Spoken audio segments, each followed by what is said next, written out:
Ada di yang pertama kepada Pak Sunarno, silakan duluan Pak untuk bertanya. Pak Sunarno, apa sudah tadi bertanyanya, apa masih mau diteruskan bertanyanya? Ayo Mas Narno. Tidur nih. Tidur dia. Kepada Mbak Ninda, silakan Pak Sunarno. Iya, Dok. Ya, silakan. Baik, terima kasih Dokter ini.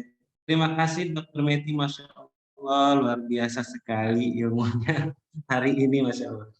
Dok, saya ada penasaran dengan baca-baca bukunya dokter yang epigenetika ya Dok ya. Iya Pak. Iya, epigenetika. Saya bukan orang kesehatan, cuma mulai belajar ya Dok ya. Belajar mengerti. Jadi kalau yang saya tidak salah tangkap kan dalam teori epigenetika yang pernah Dr. Miti sampaikan bahwa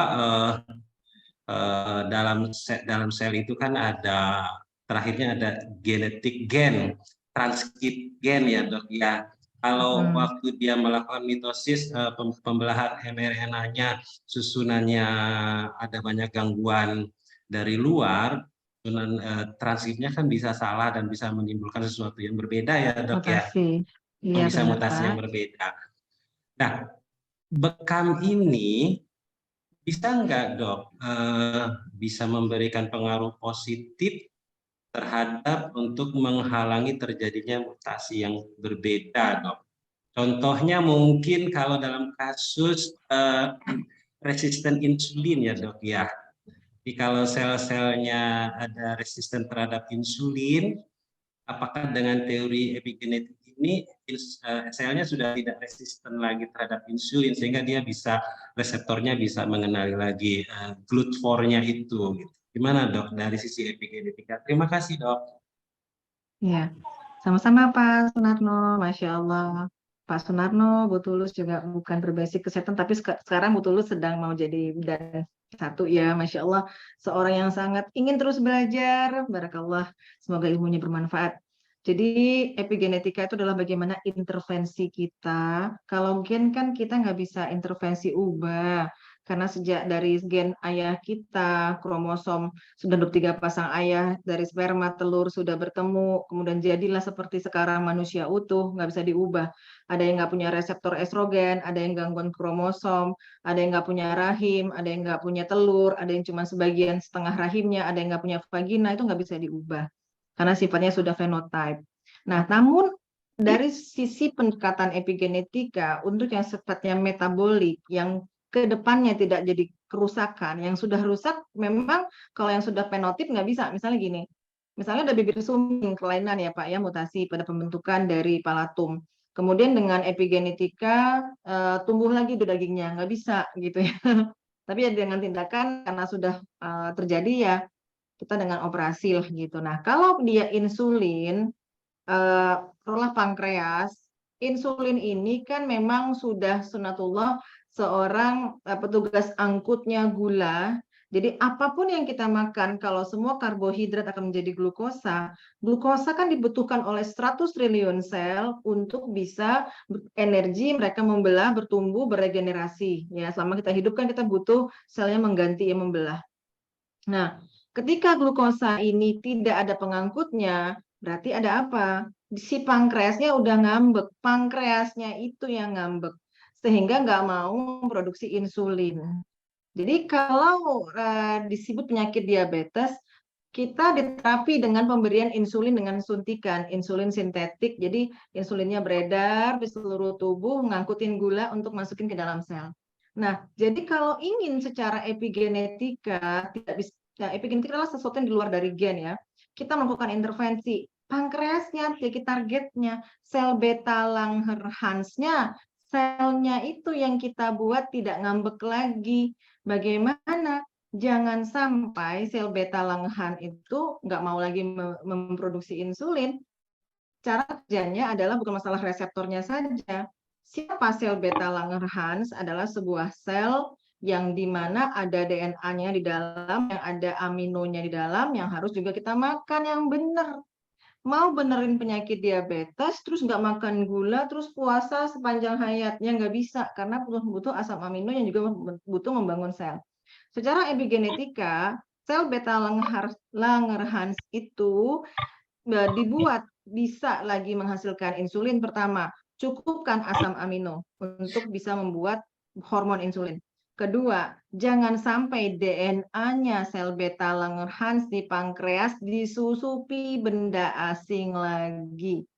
Kenapa? Teori-teori yang menjadikan penyakit sekarang adalah masuk tadi yang disebut si Taiba teori, adanya causative pathogenic substance. Pertama, logam berat. Kita nggak sadar kan makan sayur ada timah hitam, misalnya ada arsen, ada pestisida, kita nggak sadar pakai body lotion, pakai bedah, pakai sabun, pakai shampoo. Kita nggak sadar di makanan kita ada pengawet, pemutih, pelunak, penggurih, dan lain-lain. Belum lagi hal-hal yang sifatnya wadah makanan yang mengandung styrofoam, mengandung bisphenol A, mengandung petalat. Nah, chemical substance toxic inilah bukan hanya sel beta Langerhans saja, tapi seluruh tubuh kita kalau terpapar itu, apalagi, maaf, kalau tadi yang disebut epigenetika ada 3 jalur yang dia kontrol. Pertama, adanya metilasi. Artinya apa? Pita-pita pembungkus DNA itu ada yang mengkeret dan ada yang sangat longgar. Kalau DNA itu dimengker, gitu, gimana dia bisa bermutasi dengan baik, bisa membelah dengan baik?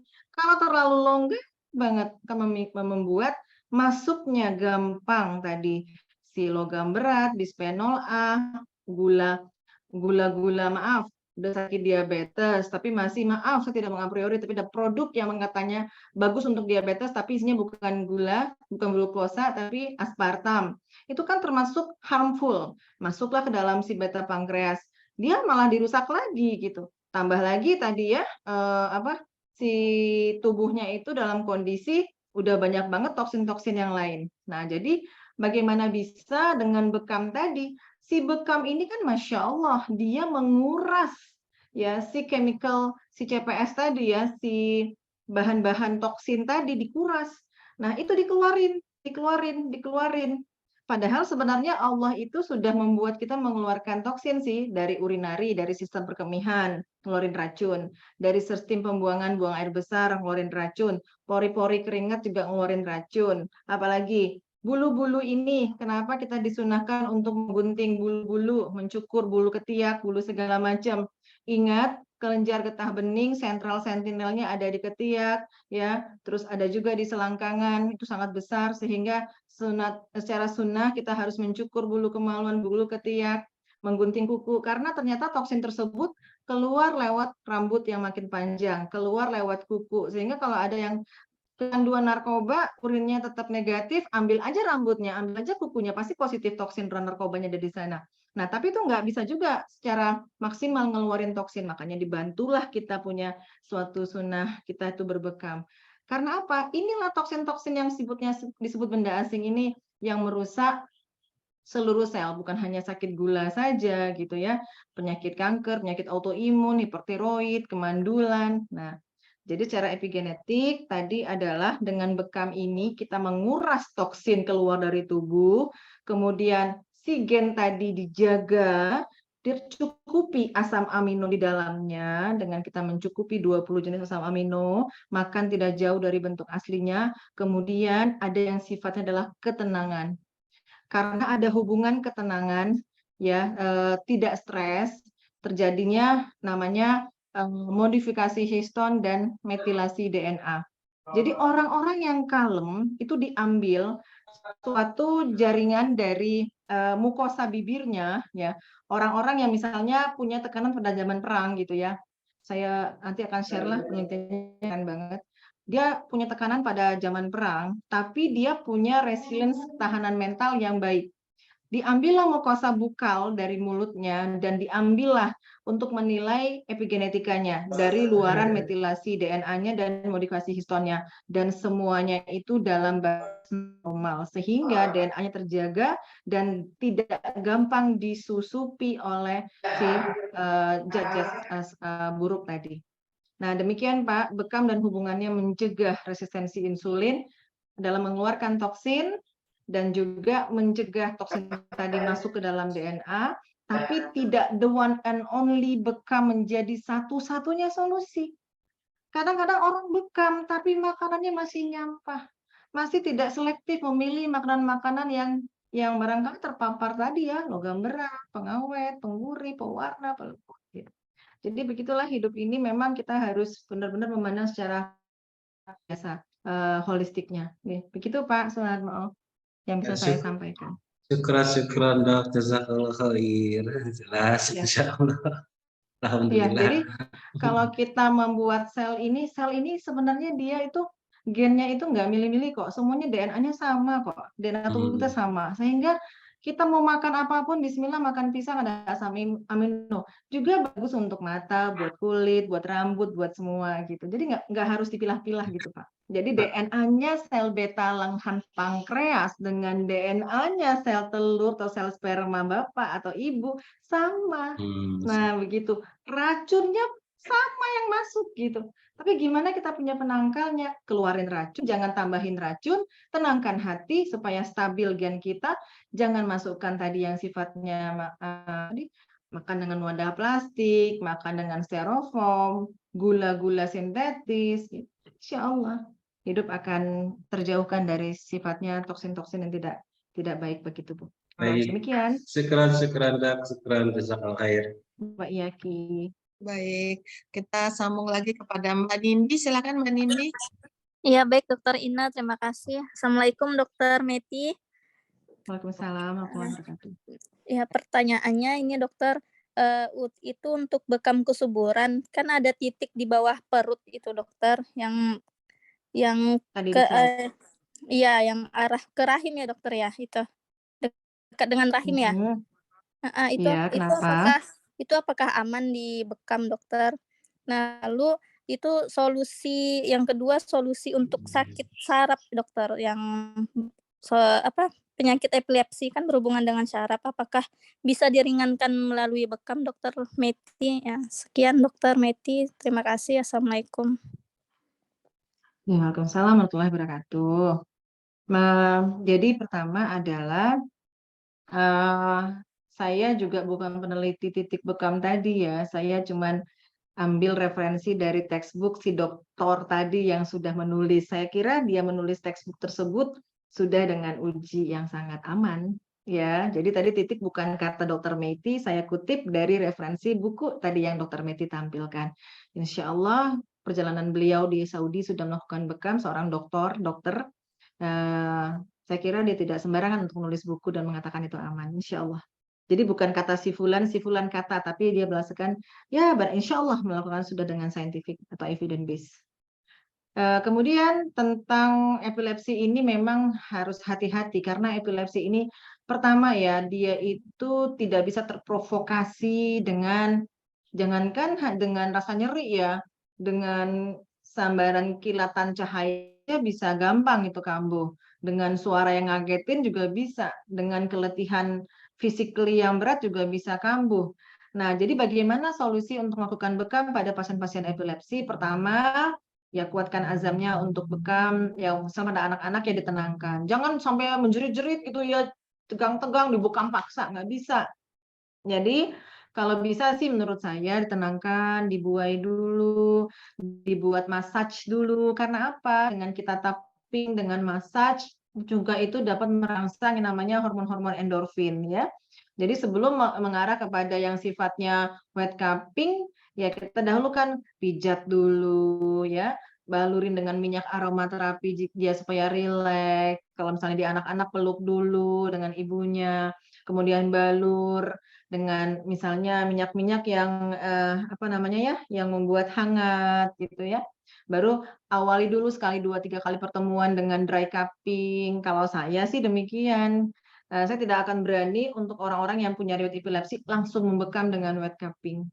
Khawatir kambuh, ya kita nggak punya diazepam, kita nggak punya obat-obat tranquilizer, malah menimbulkan komplikasi yang berbahaya. Ya, demikian ya. Baik dokter, terima kasih. Kembali kepada yang bertanya, Miss Kia. Mbak Miss Kia, silakan. Ya, syukron dokter. Kayak mau bertanya dokter tentang itu tadi, dokter menjelaskan tentang apa, darah yang tidak tidak keluar dan menumpuk, itu akan menjadi masalah begitu di dalam rahim. Ya, saya mengalami setiap habis nifas ya, alhamdulillah sudah 5 dan 5 kali seperti itu.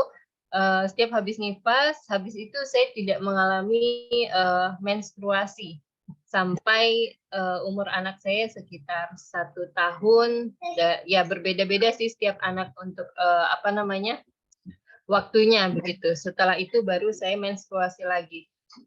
Ada yang paling lama itu 1 tahun 3 bulan baru saya haid lagi begitu.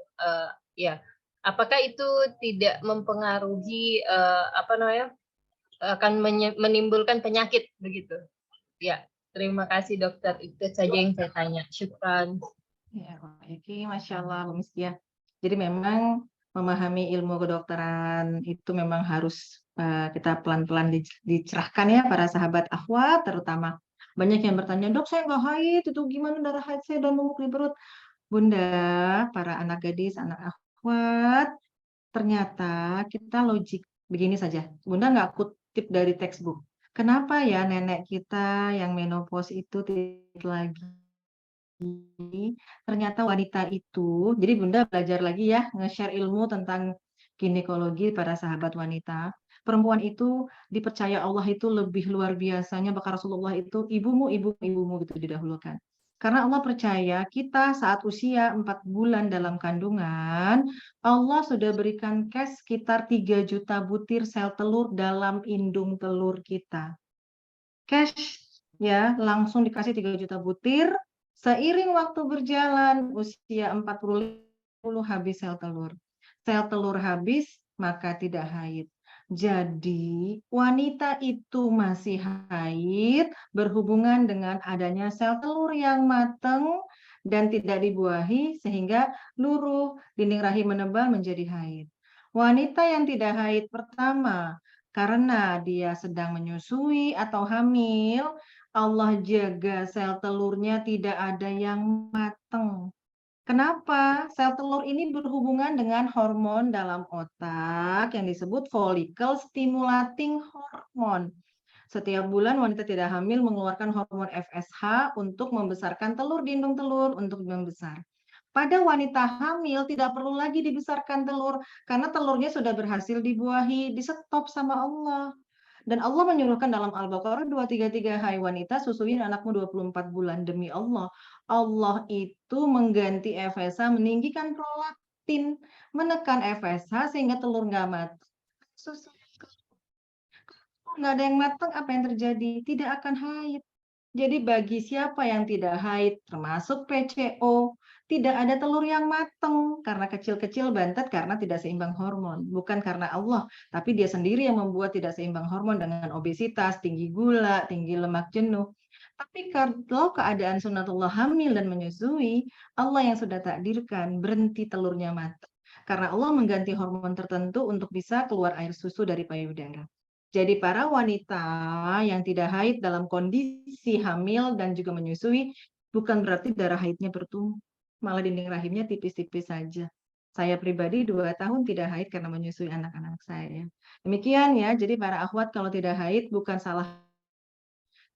Itulah yang harus diketahui. Kenapa tidak membesar? Kenapa saya bantet? Tadi hormon dari otak sampai ke rahim, sampai ke ovarium tidak seimbang, gangguan persarafan, gangguan dari sirkulasi, gangguan dari ketidakseimbangan hormon. Demikian Bu Miss, jadi nggak ada hubungan dengan tidak haidnya Ibu dengan terjadinya mundur darah haid ke belakang karena selama Ibu menyusui, insya Allah darah haid tidak akan terbentuk karena telurnya tidak ada yang matang. Demikian ya, sehingga kenapa nenek kita nggak haid? Telurnya udah habis, makanya buruan jangan lama-lama nikah. Mumpung telurnya lagi ranum-ranumnya. Bunda suka nyemangatin nih para akhwat muda. Kalau rekrut pegawai baru, dibuat lowongan, direkrut fresh graduate yang baru lulus gitu kan. usia 20 ya 35 lah gitu, dia tuh masih ranum-ranumnya, folikel-folikelnya masih baik. Sehingga kalau semakin tua ya akan sedikit berkurang lah kualitasnya. Tapi saya tidak ngejudge loh. Nanti kalau makin tua makin tidak berkualitas, buktinya Ummahatul Mukminun, Ibunda Siti Khadijah melahirkan anaknya Rasulullah usia 40 tahun. Makanya kita harus tahu apa yang dibutuhkan oleh sel telur supaya dia sehat. Kajian-kajian saya punya sekolah Halilah namanya, ya Muslimah Health Education Center. Ada yang saya, ya YouTube-nya juga gratis kok, gabung juga gratis.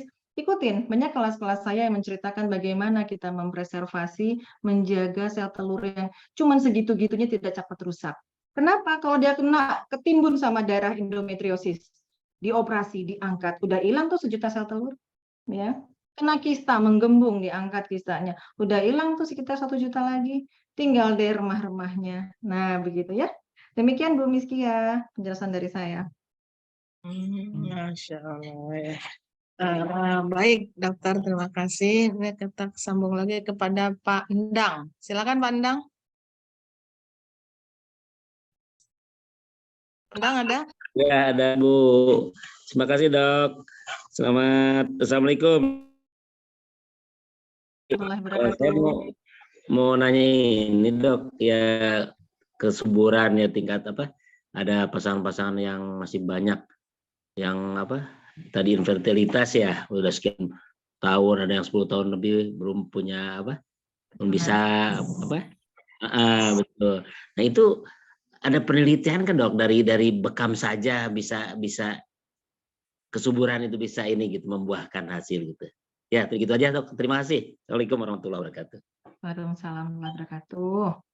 Ya, insya Allah kita sebagai muslim, muslimah punya tuntunan baik Al-Quran maupun sunnah ya. Dalam Al-Quran sendiri kita disuruh mengambil ibroh dari kisah Anbiya kita, Nabi Zakaria yang sudah tua, rambutnya beruban, tulangnya lemah, istrinya mandul bisa hamil dengan perintah Allah. Hai Zakaria, berdiam dirilah engkau 3 hari, jangan bicara walaupun kamu sehat, lakukan zikir pagi dan petang. Ya, itu satu perintah program hamil ala Quran, kata Allah langsung kepada Anbiya. Al-Quran isinya adalah hibroh. Bagaimana kisah-kisah itu menjadi suri tauladan yang bisa kita bumikan saat ini. Beberapa di praktek saya, sudah 15 tahun, 20 tahun, sudah segala macam. Bu, diam hari, coba deh Bu serahkan sama Allah. Ya, insya Allah la yukallifullahu nafsan illa wus'aha. Tidak ada Allah membebani di luar kemampuan kita. Saat ini ujian ibu belum punya anak. Mungkin tetangga kita ada yang miskin. Mungkin tetangga kita ada suaminya yang jahat. Atau yang suka KDRT. Atau ya macam-macam lah. Ataupun dikasih anak, anaknya ada yang kurang secara fisiklinya, kurang sehat ya. Jadi pertama ridho dulu. Jadi dalam memberikan satu guiding atau apa ya pengayoman kepada pasangan muda untuk hamil, pertama akidah dan tauhid dulu dikuatkan. Karena mungkin Allah ingin dia semakin istiqomah, semakin menyempurnakan agama dengan pernikahan, semakin kuat imannya. Ya, cara Allah membuat dia sabar dengan ujian, bersabar untuk punya anak. Kalau sudah kuat ini dia ridho, apa yang terjadi? Otomatisasi tidak keluar hormon stres yang disebut kortisol. Kalau kortisolnya tadi tinggi, apa hubungannya? Adrenalin. Apa itu hubungan tadi yang saya bahas? Simpatis, saraflah dominan di tubuhnya. Apa yang terjadi? Sirkulasi, nutrisi, oksigen, hormon terhambat. Datanglah kemudian sunnah bekam. Dibuatlah modulasi lebih ke parasimpatis dominan. Menjadi salah satu cara, tidak menjadi solusi. Karena semua atas izin Allah. Kalau Allah ridho, barangkali dengan sabar saja, dia nggak kenal bekam, dia bisa hamil. Ya, jadi begitu Pak yang bisa saya sampaikan, bekam tadi menjadi salah satu solusi untuk membuat saraf otonom parasimpatis, membuat dia rileks terjadi. Tapi kalau kalbunya masih sakit, kalbunya masih meronta-ronta, belum ridho sama takdir Allah, masih mood swing, nggak bisa. Kenapa? Kortisol simpati itu memuliakan orang yang haid, tidak harus sholat, ya tetap aja bisa beribadah walaupun dia nggak baca Quran, dia apa yang dia hafal tetap dapat pahala. Mulia orang haid itu. Tapi kenapa sekarang jadi diagnosis premenstrual syndrome? Secara teori saintifik, keluar darah, apa yang terjadi? Tubuh itu parasimpatis yang dominan, relaksasi yang terjadi dalam tubuh. Tapi kenapa wanita haid menjadi marah-marah? berarti ada yang salah dengan mentalinya, ada kolbunya. Nah, jadi demikian Pak, kadang-kadang kita mengkultus sesuatu, maaf, dengan bekam jadi solusi the one and only. Tapi akidah belum kuat, tauhid belum kuat, belum bisa Allah ridho. Nah, begitu ya, barangkali yang bisa saya Oh, sharing Dok, terima pengalaman kasih saya ya. sebagai Dok. SPOG. Iya, Jadi yang iya, pertama iya. saya kembalikan ke Quran, ridho dulu. Beberapa penelitian-penelitian di bawah meja klinis saya datang sudah galau. Saya bilang cari Allah, cari Allah, cari Allah, perbaiki muamalah, hubungan dengan mertua sekalipun yang barangkali terjadi pertikaian banyak banget ya. Ternyata Allah ridho, Allah segerakan hamil. Sahabat saya sendiri 3 kali bayi tabung gagal, ketika dia berubah menjadi hijrah istiqomah, Masya Allah, tabarakallah, demi Allah, dia hamil secara tiba-tiba di usia 42 tahun. Amin, amin. Terima kasih, Dok. Assalamualaikum Ya, warahmatullahi sama-sama. wabarakatuh. Assalamualaikum warahmatullahi wabarakatuh. Masya Allah. Ya Allah. Baik dok, kita sambung lagi ke Rio Eka Sakti, silakan. Ada Mas Rio?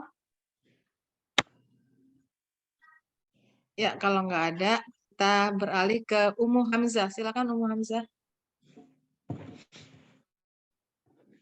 Ya dokter, saya izin Silakan. bertanya, Dokter Meti. Ya. Saya Ya, punya silakan, Bu. pasien yang dia sudah 5 tahun belum hamil. Dia memang ada keluhan di endometriosis tuh ya, Endometriosis. pernah diangkat. Kemudian apakah kalau misalkan sudah pernah seperti itu bisa ada kemungkinan untuk hamil gitu. Terus yang kedua saya punya kistanya ini memang kata dokter kalau misalkan saya hamil itu kistanya akan hilang. Tapi masalahnya saya punya penyakit turunan hipertensi. Jadi sama bidan itu nggak boleh hamil lagi. Dan sekarang saya pasang spiral agar ada jarak untuk tidak hamil. Saya khawatir ketika memang belum dikontrol lagi, apakah nanti setelah pasang spiral itu kista juga akan tumbuh gitu, walaupun karena saya tidak hamil. Seperti itu dokter, terima kasih jawabannya. Iya. Tadi Ibu ada kista ya? Ya, anak pertama kista itu sekitar saya 9 cm, tapi setelah anak saya keluar lahiran gitu, kista itu hilang. Anak kedua sekitar 4 cm, tapi ketika anak saya lahir dia juga hilang kistanya. Anak ketiga kistanya sekitar 4 cm juga, tapi setelah dia lahir itu hilang. Jadi jarak antara anak saya yang pertama yang kedua itu cuma 1 tahun, 2 tahunan.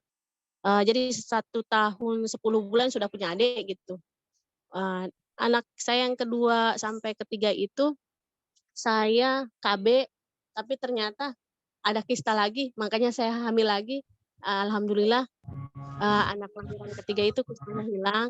Nah, anak yang kelima ini saya tidak boleh hamil lagi sama bidan karena memang jaraknya yang terlalu dekat kan, setahun 1 tahun, dan kemudian saya punya hipertensi, saya pasang spiral.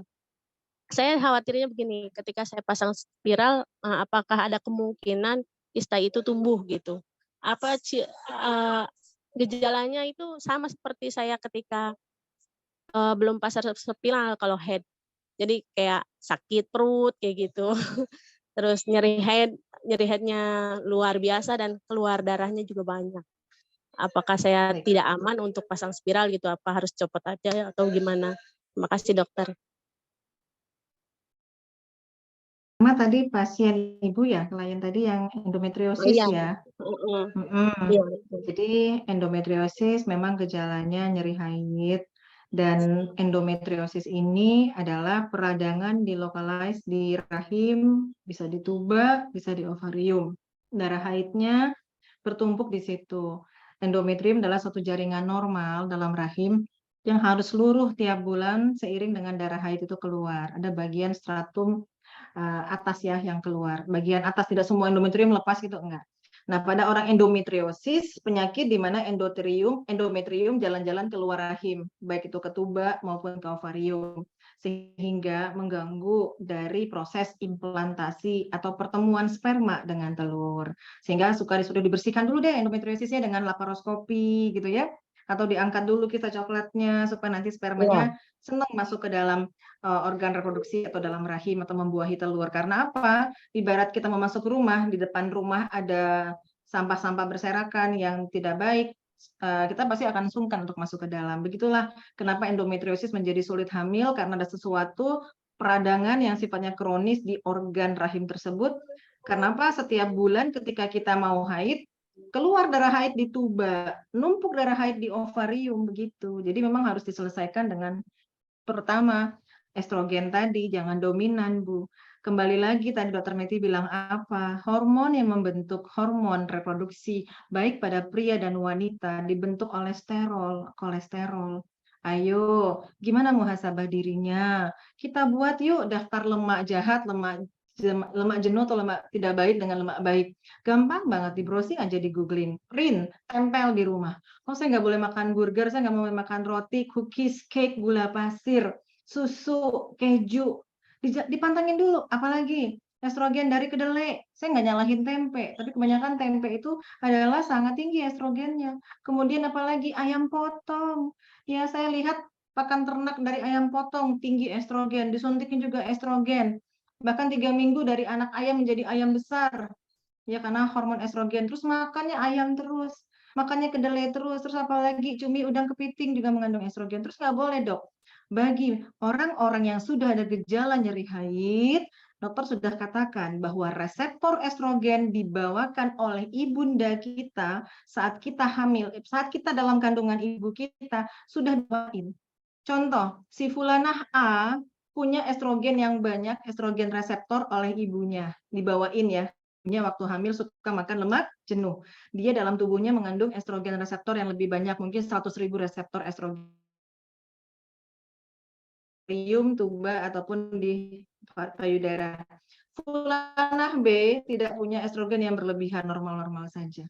Begitu dua-duanya minum tiap hari susu kedelai. Si Fulanah A minum tiap hari kedelai, tumbuhlah dia endometriosis. Si Fulanah B minum juga tiap hari kedelai, tapi nggak tumbuh endometriosis. Yang salah siapa? Nggak ada yang salah. Cuman di sini estrogen reseptornya lebih banyak. Jadi pada klien yang tadi menderita endometriosis, syukurin dulu. Saya punya estrogen reseptor lebih banyak.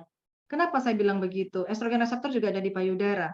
Seorang dokter mengoperasi tumor payudara yang dia lihat gambaran dari estrogen reseptor pada payudara. Dan totally mutlak orang yang menderita tumor payudara, estrogen reseptornya 100.000 kali lebih tinggi dari yang tidak menderita tumor payudara.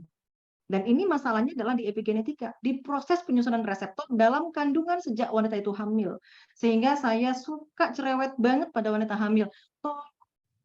Makan lemak baik selama hamil. Jangan makan minyak yang dipanaskan.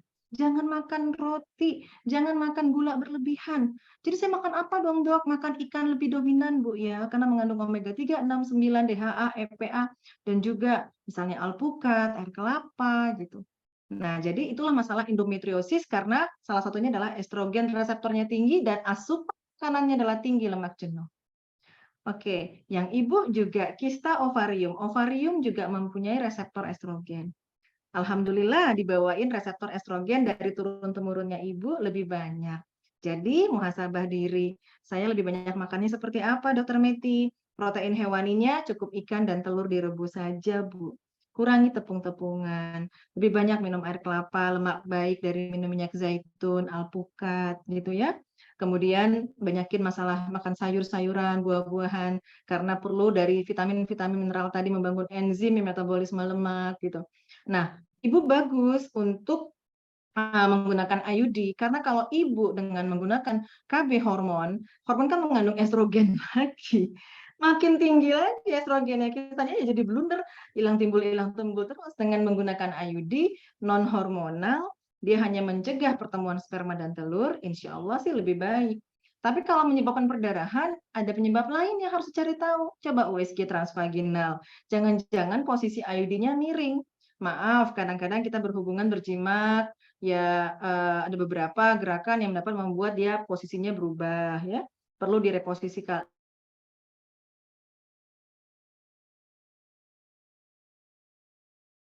suami buang di luar azal ataupun dengan IUD saja.